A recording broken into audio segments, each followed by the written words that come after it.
Hola, estamos en Discutamos México. Hoy vamos a hablar de arquitectura. Y estamos para hablar de arquitectura ni más ni menos que 5 arquitectos, lo cual no sé si nos va a llevar muy lejos. 5 arquitectos de distintas generaciones, todos muy reconocidos dentro de nuestro medio. Está Fernanda Canales, Carlos Mijares, Teodoro González de León, Isaac Broit y yo, Miquel Adrià. Me gustaría empezar con un tema siempre polémico, siempre delicado y además sumamente atemporal, que es el tema de arquitectura y la identidad. Y me gustaría empezar citando a Juan O'Gorman, a uno de los grandes arquitectos mexicanos del siglo pasado, que destacó, yo me atrevería a decir, de igual manera en 2 momentos prácticamente antagónicos, siendo el primer moderno de México y quizá uno de los primeros arquitectos modernos de todo el continente americano, conocido en esa época por los estudios para Diego Rivera y Frida Kahlo, aunque previamente hiciera La casa de al lado para su padre Cecil O'Gorman, pero también reconocido muchos años después con obras tan importantes como sería la biblioteca de la UNAM. Juan O'Gorman decía, tratando de definir a mitad del siglo pasado las características mexicanas de la arquitectura, decía, en México la arquitectura moderna es la negación de lo mexicano. La arquitectura moderna solo puede realizarse actualizando la única y verdadera tradición de México, que es la prehispánica. Y las características del arte auténtico deberían ser la forma piramidal, relación dinámica de los ejes y formas, la decoración profusa e interdisciplinar, la exageración tridimensional del volumen y espacio y la armonía de forma, color y materia con el lugar y el paisaje. ¿Cómo le suena esto un siglo después? Sí. Carlos. ¿Te imaginas qué ciudad sería? Sí. Bueno, pues, Cromática. ¿no? Pues es que si te la imaginas rápidamente así, podría haber sido maravilloso, ¿no? Si todo el mundo hubiera seguido así. Una ciudad con ese espantoso, desde muchos puntos de vista, ¿no? Pero de repente cuando lo estabas diciendo, vi un escenario fantasmagórico increíble, ¿no? Bueno, podría ser fantástico, pero podría a su vez ser terriblemente doctrinaria y unitaria. Y si algo tiene la modernidad, creo yo, es que se abre a muchísimas versiones, a muchísimas interpretaciones, y las ciudades son simplemente las ciudades contemporáneas son un reflejo de eso. Son posiblemente menos unitarias, pero más dinámicas. Por supuesto, por supuesto. Pero bueno, no hay que olvidar, como dices al principio, que hay 2 O'Gormans, ¿no? Antes de haber dicho eso, O'Gorman dice, la arquitectura no existe, ¿no? Existe la construcción técnica y se llama ingeniería de edificios, ¿no? Es una arquitectura científica. Y ahí dices, lo único que hay que hacer es el máximo de eficiencia con el mínimo de medios. ¿No? En oposición a lo que dijo años después. Pero le agregaba otra cosa después, y decorarla. Él separó la decoración del concepto de arquitectura, lo concebía como Venturi lo hizo en el posmodernismo de los años 70, en su manifiesto ese del decorated shed, ¿no? Del galpón decorado. Sí, arte decorativa realmente. Exacto, es decir, la ingeniería, pero decorada. Entonces ahí tuve ocasión de decírselo a él, y No, piénsalo bien, vas a ver. Era terco, con ganas, ¿no? Yo fíjate que creo, la verdad, que ese planteamiento que tú nos recuerdas me hace también recordar algo que creo que es bastante significativo, que es lo frecuente que sucede, con la frecuencia con la que sucede que hay las ideas y las realizaciones no siempre son consistentes. Y por otro lado, ideas como estas, en ambos casos, como tú mencionabas, tanto de la primera época como de la segunda, que son ideas muy calificativas, como decía también Isaac, muy impositivas, ¿no? De alguna manera son adjetivaciones de lo que debía de hacerse, ¿no? Yo creo que esto, la verdad, está equivocado.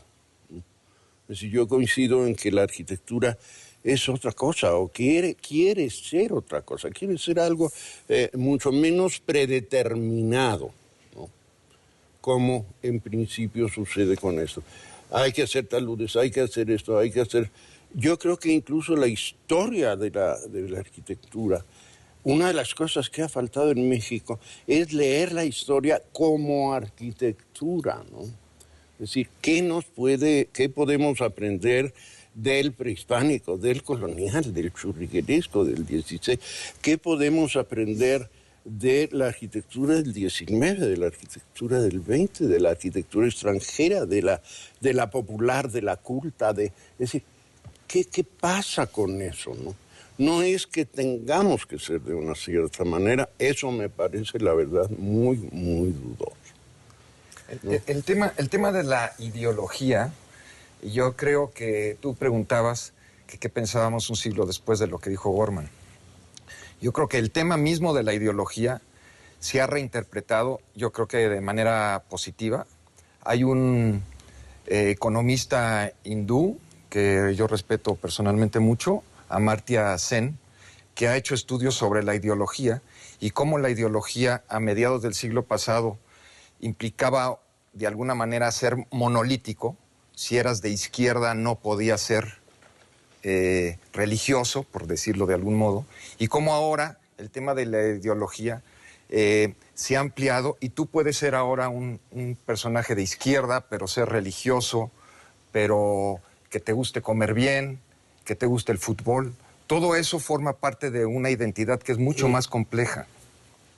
Y por lo tanto, pues las ciudades y la arquitectura se ha vuelto más compleja y ha podido integrar variables que antes se consideraba imperdonables de integrar dentro de una idea.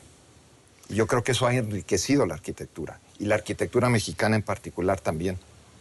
Sí, sin duda, cuando de un modo a priorístico en un lugar se pretende dar identidad a lo que se es decir, vamos a hacer arquitectura mexicana, vamos a hacer arquitectura suiza, o vamos a tratar de ser más chilenos que en Chile, etcétera, siempre es forzado, es estereotipado, pero de todos modos, a mí me interesa mucho ese discurso tan dogmático que tenía Juan O'Gorman cuando dice eso, porque viéndolo 50, 60 años después de que él lo escribiera, y nos paseamos pues, por tu MUAC, por ejemplo, o nos paseamos por la biblioteca de Alberto Calach, o nos paseamos por alguna de esas obras más paradigmáticas de este principio del siglo XXI, y después volvemos a leer esto que decía Juan O'Gorman sobre la forma piramidal, la relación dinámica de ejes y formas, la decoración profusa e interdisciplinar, la exageración tridimensional del volumen y espacio, la armonía de forma, color, materia, lugar y paisaje. Siento que sin querer seguimos manteniendo estas constantes. Yo recuerdo un día paseando por la biblioteca cuando estaba a punto de terminarse con Alberto y le dije, ya entendí, la inclinación de la fachada es así porque está la torre de manobras de Pani ahí, ¿no? Y me dice, ¿qué torre? Claro. No, él lo traía desde antes, claro. Venía, digamos, en un programa, dice, sí, no sé si es el mismo ángulo. Lo veías y era el mismo ángulo.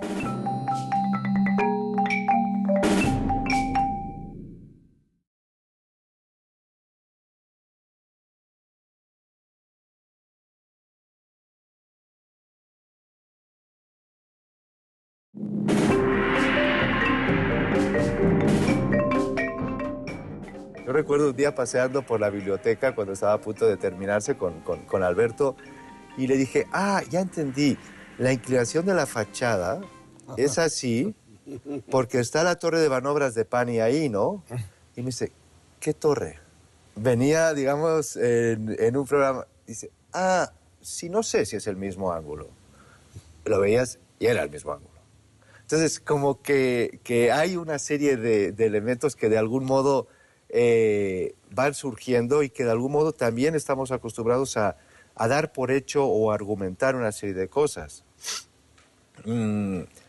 Elementos determinantes, por ejemplo, de arquitecturas que podrían ser primas hermanas, como es la arquitectura moderna brasileña de los últimos 60 años, que ha habido, yo me atrevería a decir, una continuidad a lo largo del tiempo. Y que tuvo influencia en México fuerte. Que tuvo una influencia en México fuerte, pero en México lo que en Brasil flota, en México se convierte en montaña. Se asienta. Se asienta. O sea, como que vuelve a traer esa condición, porque la posibilidad de resolver técnicamente aquí y allí eran las mismas. Sin embargo, aquí necesitábamos que esto tocara. Como cuando vemos construcciones populares en el sur de México, todas, o en Guatemala, todas surgen de la tierra y te vas a Belice y todas flotan. Digamos, como que hay como un cierto, no sé si programa genético que de algún modo estamos asumiendo, vamos arrastrando. Bueno, yo creo en parte, no sé ustedes qué piensen, pero que también esto se deriva, pues ni más ni menos que de la experiencia directa, en el sentido de experimentar, ¿no? Es decir, hay una serie de cosas que encontramos ahí, ¿no? Hay una serie de condiciones, de características que lo razonemos o no, con un poco de sensibilidad, pues hay una presencia, una realidad histórica, y por histórica entiendo desde ahora sí que desde ayer, ¿no? La historia completa. Y entonces a esa experimentación, esta sensibilización, esta experiencia de recorrer los espacios, de ver en arquitectura prehispánica cómo se relacionan con el paisaje, qué diálogos se establecen, ¿no? En arquitectura churrigueresca, cómo hacen que vibre el espacio y la luz, el color, etc. Son cosas fuertes, importantes, que encontramos en el país y que naturalmente tienen una influencia ante una mínima sensibilidad espacial y arquitectónica, ¿no? Yo creo que muchas veces no necesariamente se razonan las cosas. Por supuesto que no se razona. No, pero si bien no hay una predisposición genética, como decías tú, sí hay una sujeción histórica en cualquier caso, ¿no? A los japoneses no les sale bien esta ligereza perfecta y esta transparencia, no por casualidad, ¿no? Les sale por una tradición, por una tradición milenaria de paredes hechas en base de papeles, de maderas, de una arquitectura ligera, hecha durante siglos. Y la nuestra, al contrario, ¿no? Es una arquitectura que pesa, que está hecha a base de masa y de piedras. Todo Occidente es así. Sí, pero por ejemplo, en una cita que a mí me encanta, que tú has hecho alguna vez, de Jorge Moscato, de este arquitecto argentino, que dice, para un chileno la arquitectura es el paisaje, ¿no? Para un colombiano la arquitectura es la materia, y para un mexicano es la forma. Y monumental de preferencia. Y añade, ¿no? para un argentino es la razón. Bueno, tenía que ser argentino. Sí, claro, él como buen La argentino. demostración. Eso del psicoanálisis. No sé. Sí, pero perdón. Pero sí, ¿no? Estamos siempre condicionados con este peso un poco sobrado, un poco exagerado, y con la forma como la idea más fuerte de nuestra arquitectura, no en la interacción entre el espacio público y el privado, no en el paisaje, como podría ocurrir en otras culturas más próximas. Pero sí hay ejemplos muy claros, Ciudad Universitaria, por supuesto, que habla de esa mezcla y de esa posibilidad de mezclar la arquitectura con el espacio urbano, con la ligereza, con la pesadez, todos creando un espacio con una utopía que se puede construir. Por otro lado, la presencia histórica en la arquitectura moderna de otros países, pues creo yo que ahí está. Lo que pasa es que está más naturalmente planteada, más al grado que pues no había ni necesidad ni motivo en pretender demostrarla, ¿no? Y aquí, además, pues había una carga política también, que todos sabemos, de esta obsesión por establecer una relación de muchos siglos y de que esto contribuyera pues a la cultura nuestra, ¿no? Yo creo que sí es muy significativo que se haya dicho eso, ¿no? De manera tan contundente, esta referencia a lo histórico en Juan O'Gorman es muy ¿Tú hablas significativo. de decirlo con palabras o de construirlo? De decirlo con palabras. Sí, yo creo que O'Gorman es el personaje que exalta esta condición como sui generis única con estos dos mundos. Pero sin embargo le ocurre a la arquitectura actual y le ocurrió también a Barragán, ¿no? Al principio Barragán llega a México a construir los edificios de vivienda en el corte racionalista, influenciado también por Le Corbusier, igual que O'Gorman en su primera etapa. Y después cuando se retira de la arquitectura un poco, que se aleja también como O'Gorman, desencantado con los fines comerciales de la arquitectura, lo primero que construye Barragán no es una casa, no es un edificio, es un jardín, ¿no? Le ocurre un poco lo mismo que O'Gorman, que regresan a trabajar con las condiciones geográficas e históricas del lugar, ¿no? Es con la tierra, con el lodo, cuando compra los terrenos del Cabrío para después desarrollar el Pedregal o los 4 terrenos en Tacubaya, comienza a partir, a diferencia de su primera etapa, con toda la carga histórica y geográfica. Y yo creo que la arquitectura, no sé qué opinas tú con tu visión ahí más de crítico y de mexicano en España y de español en México, de esta condición que en México siempre se ha dicho como esta vocación doble entre la influencia internacional y la condición, el peso de lo local y de lo histórico. Oye, perdóname una cosa, ¿no Sí. crees que eso que dices, creo que tienes mucha razón? Y hay también otros ejemplos, pero en este caso el de Luis es significativo. Nada más que Luis no teoriza, No. a diferencia de O'Gorman. No teoriza, pero sí es muy interesante porque eso que planteas es algo como muy permanente en la historia de la arquitectura mexicana, que es un movimiento pendular entre la identidad, entre las corrientes internacionales, en el caso de Juan O'Gorman en la primera etapa, esa afiliación clarísima y sin fisuras con el funcionalismo claramente corbusiano, también en el primer Barragán, y cómo después hay como esa búsqueda de la identidad que se ha ido dando constantemente. Pero ¿no será que nos hemos convertido, y como muestra la discusión a fondo que teníamos sobre personajes referentes del siglo pasado, en una profesión que se ve al ombligo y que no nos está ayudando a tener mejores ciudades? Sin ir más lejos, en el caso mexicano, que es, yo diría que un buen ejemplo de lo que sucede en la mayor parte del planeta, en el que la mayor parte, más de la mitad de lo que se construye es informal, que no requiere de nuestros servicios, que surgen de la inmediatez, de la necesidad, brincando la posible ayuda o el posible hasta valor añadido que le podamos dar nosotros como profesionales.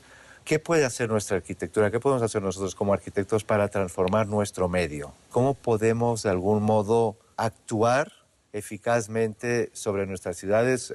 Antes Isaac mencionaba el valor de cambio que tuvo Ciudad Universitaria, en el que no solo era una secuencia o una acumulación de objetos arquitectónicos interesantes, sino que había un factor transformador de esa sociedad.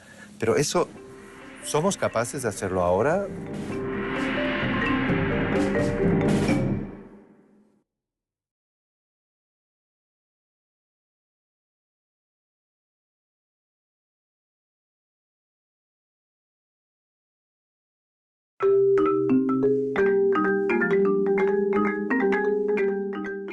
¿Qué puede hacer nuestra arquitectura? ¿Qué podemos hacer nosotros como arquitectos para transformar nuestro medio?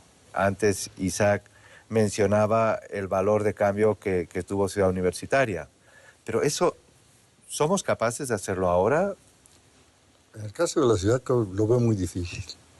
Hubo intentos en los 50 de que involucrar a los arquitectos en el desarrollo urbano, mejoramiento de vivienda. Los planes de vivienda que hicieron en los 50 nunca más se volvieron a tocar. Se generaron los institutos de vivienda, ISSSTE, FOVISSSTE, etc. Pero fue a través de esos estudios que acabaron dando trabajo a las inmobiliarias. Y se acabó.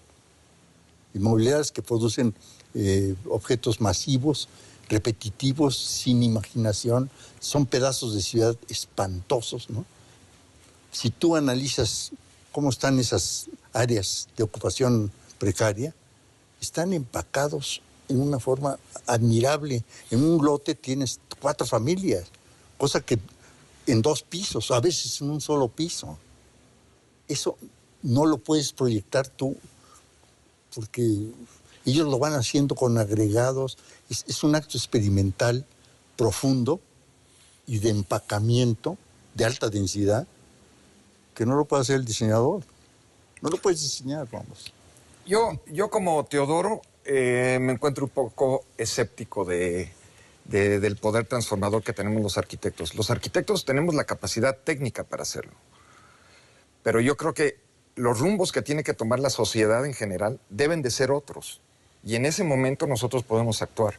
Pero si seguimos permitiendo como sociedad el hecho de que la ciudad se vaya construyendo por estas células semi-autosuficientes y cerradas dentro de sí mismas, desde los centros comerciales hasta las unidades habitacionales de las que habla Teodoro, la ciudad cada vez va a ser peor. Si la sociedad nos abrimos y nos queremos integrar, las ciudades van a acabar siendo mejores y la arquitectura va a acabar siendo mejor, porque va a acabar integrándose dentro del espacio público del que hablaba Fernanda, haciendo una sola obra de arquitectura, tanto espacio público como arquitectura. Pero cada vez hemos ido en un rumbo diferente. Y yo creo que de alguna manera sucede lo mismo en otros países, pero tal vez no de manera tan drástica por sus situaciones políticas y sociales particulares. El caso de Colombia yo lo considero como paradigmático, porque siendo un país que se encuentra pues realmente en una guerra civil interna, ha podido abrir sus ciudades, transformarlas en muy poco tiempo, en 15, 20 años, y los ciudadanos están orgullosos de esas ciudades ya. Mientras que hace 20 años nadie reconocía la calidad de sus ciudades. Es posible, pero la sociedad en su conjunto tiene que ir en ese rumbo. Y los arquitectos acompañaremos, por supuesto. Y las instituciones también. El caso de Medellín y el de Sao Paulo, que creo que son ejemplares, hicieron eso. A partir de las instituciones se trata de involucrar una arquitectura que deje de ser un objeto o una colección de objetos más o menos bonitos y que se convierta en otra cosa, ¿no? En una acción social, en una acción política que involucra, como decías tú, aquí en México en los años 50 los arquitectos hacían las escuelas, estaban involucrados en la vivienda social, involucrados en la construcción de infraestructura, cosa que dejó de suceder desde el 68, yo creo que fue el último momento donde se pudo leer la ciudad de manera conjunta, donde existía, para mí es el último proyecto así de nación, ¿no? El último proyecto que podía leer y visualizar la ciudad de manera total, y a partir de ellas son puras acciones aisladas, independientes, casi todas de ellas autónomas, casi todas de ellas autistas. Es que qué bueno que dijiste infraestructura, porque yo creo que el trabajo de la infraestructura en las ciudades es el que guía el crecimiento. Si tú planeas el agua, el drenaje, las vías de comunicación, todo lo que es infraestructura, planeas la ciudad y automáticamente. Sí, pero eso lo tiene Bogotá, fíjate, pero tiene una tradición de planeación. Oye, llamaron a Le Corbusier en 1948. Sí. Y antes, al principio del siglo, llamaron a los franceses. Es decir, Claro. entonces, hay una tradición de planear la ciudad. ¿Cómo? Con la infraestructura, porque al final de cuentas fue eso, fue infraestructura la que guió el crecimiento. Pero integrando el espacio público en esas infraestructuras, porque ahora lo único que sucede es que planeamos es cómo llegar más rápido de un lugar a otro, y punto. Pero no planeamos cómo, junto con eso, que es obviamente necesario, tratar de lograr espacios de convivencia y de transmisión de es que eso es lo de vivir juntos. Digo, yo creo que nos hemos en manos de ingenieros viales. La ingeniería vial sí es fatal cuando trabaja sola. Lo que sucede es que estamos en una crisis en este país de las instituciones total, y es por eso no hay un que lo que tú de dices no se puede dar. Que nos sirva. Sí. En el momento que tengamos confianza y apoyo en las instituciones, vamos a poder transformar las ciudades. Es que mira, nos hemos olvidado en buena medida de la relación con la comunidad, de la importancia que tiene la comunidad, lo cual produce, por una parte, la necesidad de una actitud, a mi juicio, más modesta del arquitecto que de ciertos arquitectos que están buscando simplemente el protagonismo de la obra como tal, ¿no? Ahora, esa modestia requiere que haya un proyecto de ciudad. Ese proyecto de ciudad se arma con las tramas de beneficio colectivo, que es lo que tú decías, ¿no? Es decir, si no hay tramas, y hablo en plural, no simplemente vialidades, ¿no?, sino tramas en la ciudad, que van desde el trazo, el agua, el drenaje, los servicios públicos, los lugares públicos, es decir, los espacios de reunión de la comunidad, ¿no?, etcétera. Entonces, no podemos finalmente hacer nada, ¿no? Y en buena medida esto, por otro lado, tampoco creo que sea una labor y un papel de uno de los arquitectos en forma individual. Esto tiene que ser, como tú decías y tú también, un problema institucional. Es decir, debe haber una respuesta que vaya más allá de lo que es el arquitecto, ¿no? El arquitecto, finalmente, estamos insertados en la comunidad, somos una parte de la comunidad. Carlos, y como parte de la comunidad, ¿esto se puede enseñar? ¿Podemos preparar profesionales capaces de responder a esa necesidad colectiva? Yo creo que sí, en el sentido, primero, otra vez de modestia. Yo creo que se puede enseñar si nos proponemos que la base sea producir arquitectos, primero que todo, dignos, conscientes de la comunidad, conscientes de que hay una influencia en el sentido de que la obra arquitectónica es la materia prima de la ciudad, y que entonces eso se puede provocar. El talento no se enseña. La gran arquitectura, pero es que ¿para qué queremos también una cantidad importante de grandes arquitectos? No, con unos cuantos importantes basta en una ciudad. Los demás lo que deben ser es arquitectos dignos, conscientes, ¿no?, que puedan hacer obras y puedan cuando puede uno intervenir, ¿no?, obras con eso, con una dignidad urbana.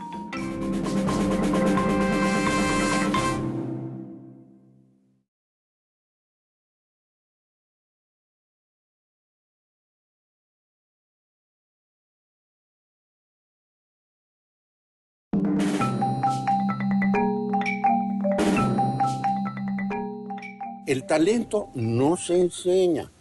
La gran arquitectura, pero es que ¿para qué queremos también una cantidad importante de grandes arquitectos? No, con unos cuantos importantes basta en una ciudad. Los demás lo que deben ser es arquitectos dignos, conscientes, ¿no?, que puedan hacer obras con eso, con una dignidad urbana, y que, por supuesto, las instituciones soporten esa situación. No la podemos soportar simplemente con hacer una cosa más o menos. No, pero ¿cómo se explica el hecho de que México sea uno de los países del mundo con más escuelas de arquitectura y luego que al mismo tiempo no existan programas conjuntos entre instituciones, desarrolladores inmobiliarios, Claro. universidades para proyectos eso de para vivienda. para Es otro muy programa. sencillo porque es un negocio.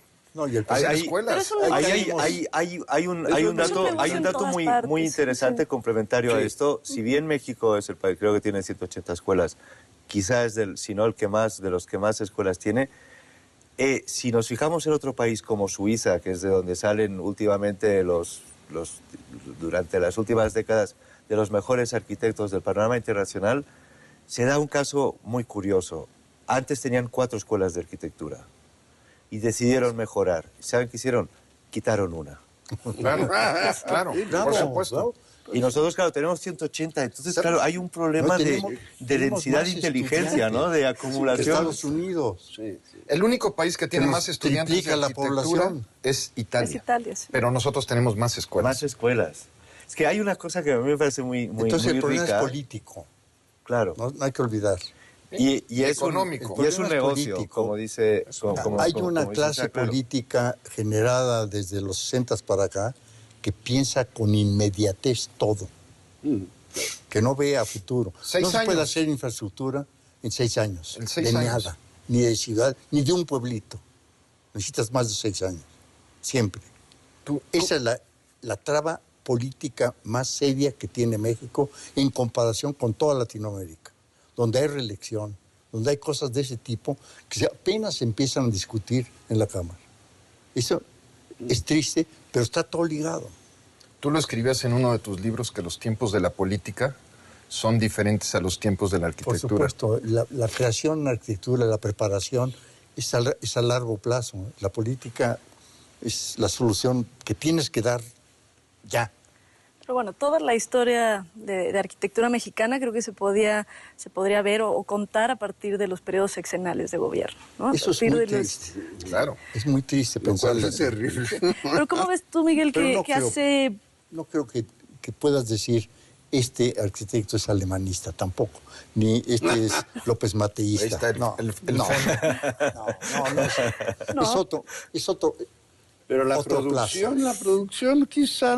Bueno, la producción- sí, ¿no? bueno. Digo, no precisamente las Que hizo personas. las obras en tiempo de tal Pero y sí, tal. ves sí. cuando se hicieron las Sí, obras, ves sí, cuando pero se eso no enfocó se la ciudad identifica. a la construcción de Se identifica hospitales, algo, ves sí. cuando Yo se... me resisto a eso.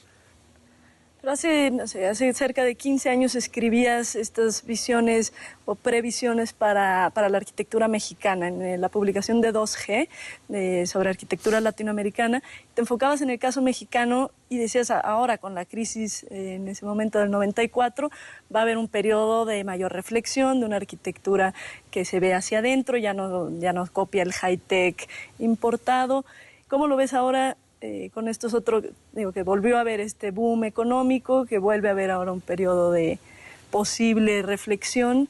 ¿Lo ves igual que en ese momento? O sea, No, yo creo que en ese momento se leía claramente, había como 3 frentes muy fácilmente identificables. El que lideraba Teodoro, que iba de ganón. el que sigue liderando todo. Y sí, y se vio. El de Legorreta, que seguía como una línea más conectada con la tradición colonial, y el que trataba de importar como nuevos modelos internacionales, como cierto high-tech o un Mextech o un Low-tech. Aztec, o Aztec. etcétera.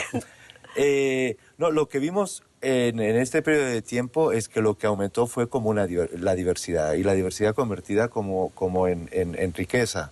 Es decir, Como democracia.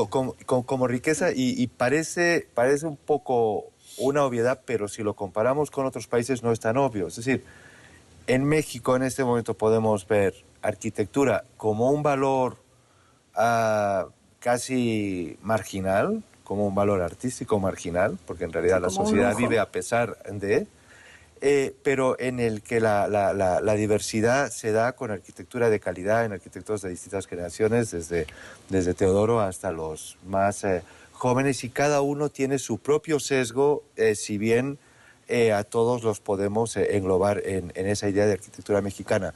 Y eso que parece que fuera lo más normal, no sucede en otros países. En el caso de Chile podemos hablar solo de una relación, de una generación reciente, porque otra quedó como muy intoxicada entre de la época de Pinochet y del posmodernismo. Entonces ha quedado absolutamente despegada, no hay continuidad histórica. El caso brasileño es muy distinto. No hay diversidad, hay continuidad generacional, que es justo lo opuesto. El proyecto moderno sigue estando a lo largo de todas las generaciones. Y curiosamente en el caso mexicano se siente esa buena, yo diría, y sana convivencia entre distintos modos de abordar la arquitectura en distintas generaciones. No sé tú, como parte de esta nueva generación emergente, ¿cómo lo sientes? ¿Cómo te sientes ahí? Bueno, a mí me cuesta trabajo contestar eso desde dentro, ¿no? Por obvias razones. Por dos, por la falta de perspectiva obvia y también porque no me cuesta reflexionar sobre una arquitectura que reflexiona muy poco, ¿no? Yo creo que las nuevas generaciones, si bien tienen referencias en común, filiaciones, modas, no parten de una base sólida, de un discurso formulado, y yo creo que es más un trabajo aislado que no se nutre o que no está ligado a nada. Yo creo que esa pregunta la rebotaría más bien cómo ven las jóvenes generaciones desde fuera, cómo lo ve Teodoro y Carlos, porque para mí la única gran diferencia que sí siento es que las nuevas generaciones ya no están preocupadas por monumentalizar el espacio cívico, ¿no? Por hacer del espacio público algo representativo, sino nada más por hacerlo accesible. Creo que en ese sentido sí hay un cambio muy fuerte, pero lo demás yo creo que ustedes lo podrán ver o entender mejor con esta perspectiva más amplia. Bueno, hacerlo accesible ya es una posición muy fuerte, porque quiere decir que hay estrategia espacial para que eso se consiga. Y eso, si lo haces con el espacio público, que sea monumental o no tiene importancia, ¿ya? Algo va a salir de representativo, porque siempre la arquitectura representa a final de cuentas, ¿no? Si tienes esa intención de darle a servir, con eso basta. Posiblemente ahora se haya integrado la cuestión del espectáculo en el espacio público, ¿no? Que antes yo creo que no era de tal importancia. Lo importante era justo lo que decía Teodoro, pero yo creo que el tema espectáculo, que es un tema muy actual, no ha sido soslayado por las nuevas generaciones, para bien y para mal. Yo sí veo como una mayor aventura formal, una mayor aventura material, pero no sé, fuera de eso, a ti que te ha tocado estar, Isaac, como en los dos campos, ¿notas que sí hay un cambio en lo que se está proponiendo ahora? ¿O? Coincido contigo en cuanto a la copia de íconos formales de otros lugares, que siempre ha existido, pero creo que ahora es más directo y con menos reflexión de la que se hacía en tiempos anteriores. Pero posiblemente me equivoque y no haya perspectiva histórica todavía suficiente para dar un juicio en relación a eso. Siempre se ha copiado, siempre. Es un proceso, la copia y la recreación es la forma de aprendizaje. Claro, forma parte claro. de... Es mucho más literal la copia. Si vemos las cosas del siglo XIX, cómo se tradujeron en Monterrey, en México, con lo actual, ¿no? Sí, Tal de vez, todos modos, no deja de ser significativo que sigamos en el siglo XXI, cuando hablamos de nuestras arquitecturas en México, estemos hablando de espectáculo, quizá podamos hasta hablar, si no de monumentalidad, de escenografía, y seguimos hablando de forma. Pero no hemos hablado de tecnología, no hemos hablado siempre está atrás. de responsabilidad medioambiental, pero en otros, quizá, es que de algún modo tratando de imaginar este mismo escenario en otro contexto, quizá la tecnología no estaría atrás, sino que estaría delante. Es decir, hasta qué punto la reflexión sobre la tecnología como un modo de acceder a nuevas soluciones, quizá más económicas, menos contaminantes, menos agresivas, etcétera, determinarían lo que vamos a hacer. Y nosotros de algún modo seguimos conservando, retomando esas primeras palabras de Juan O'Gorman, la preferencia por la definición formal y después esa tecnología nos echará la mano. Soy un poco escéptico ahí, porque creo que la tecnología te la da el desarrollo del país. No la puedes inventar ni importar, a pesar del gran intercambio comercial que existe. Si, por ejemplo, un sistema de entrepiso no lo puedes traer, importar, porque te sale monstruosamente caro en México.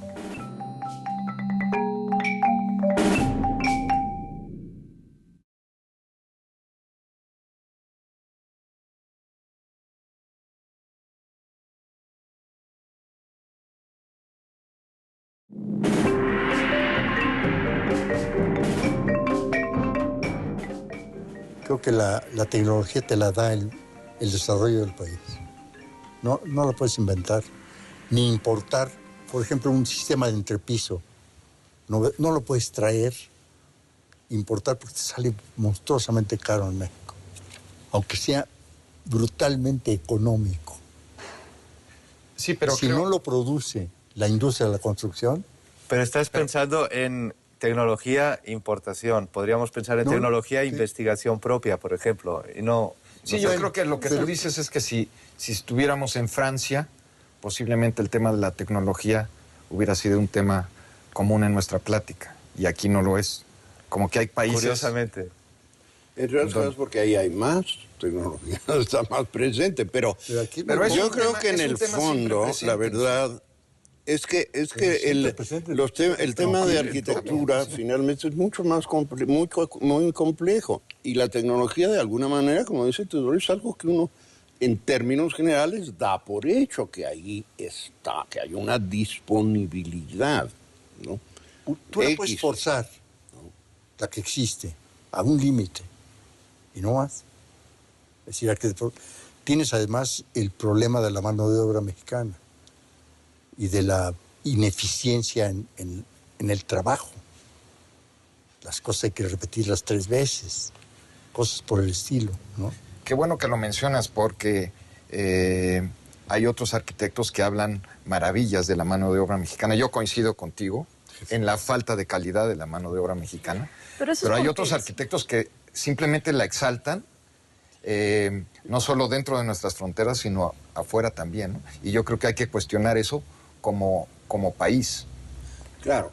Por eso, pero es porque nos ha gustado decir que la mano de obra en México es muy ingeniosa y nos apoyamos en, hasta lo presumimos, ¿no? Casi asombrados diciendo que este edificio se haya podido construir con gente tan poco capacitada, en lugar de decir cómo le hacemos para capacitar a la gente y cómo transformamos esa mano de obra.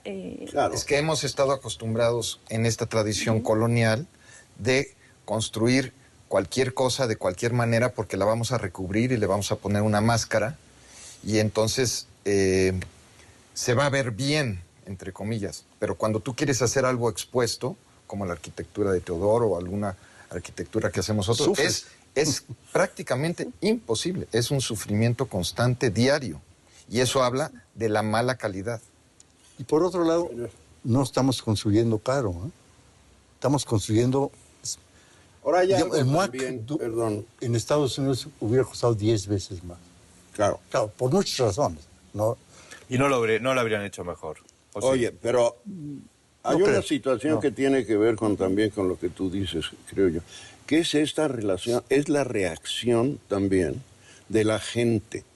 Es decir, ¿de qué se enorgullece o de qué no se enorgullece la gente? Que eso está fuera de nuestro control.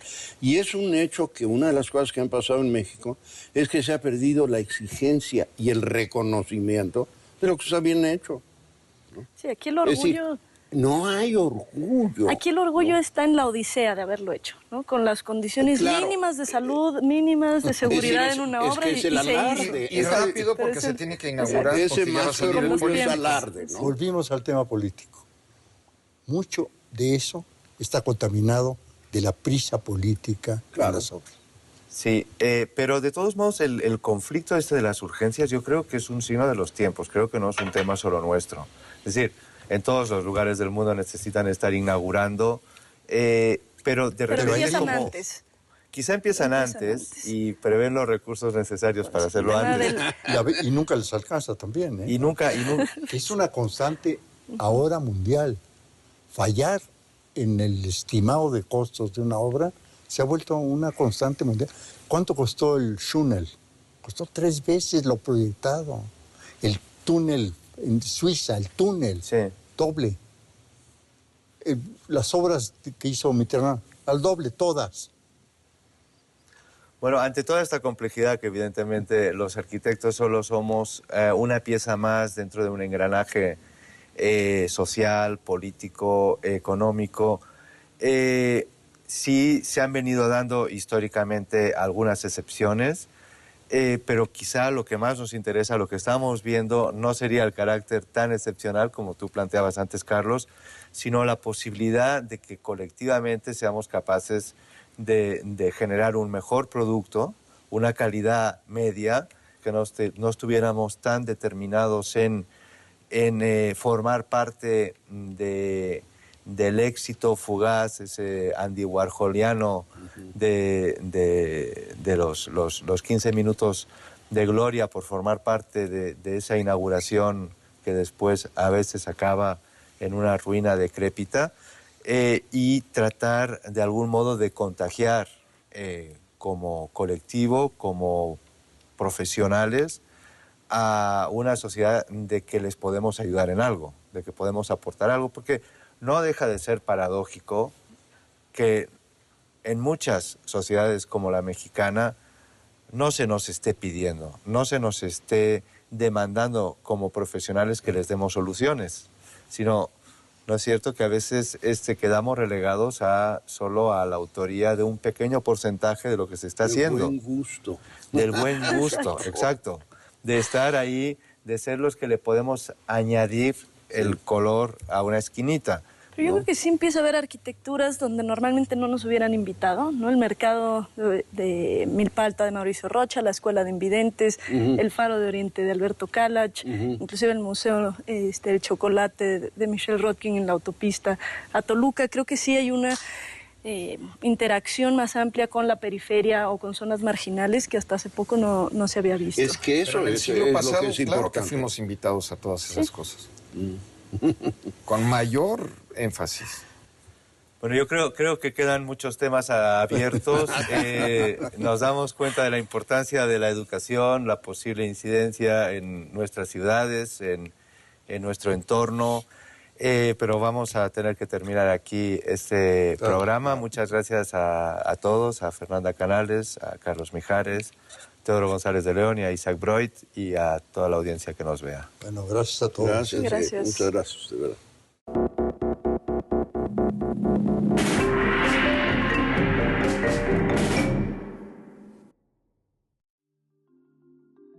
Sabemos pensar, sabemos observar, sabemos hacer teorías, sabemos publicar y somos tan buenos como los otros astrónomos del resto del mundo. Consideramos que deberíamos de ser más numerosos, no tanto los astrónomos, no solo los astrónomos, sino todos los científicos y todas las personas que se dedican a la tecnología. Para que el país tenga el futuro que nos merecemos, necesitamos que la ciencia sea tomada en cuenta por los mexicanos. Insisto, el hacer astronomía es hacer civilización.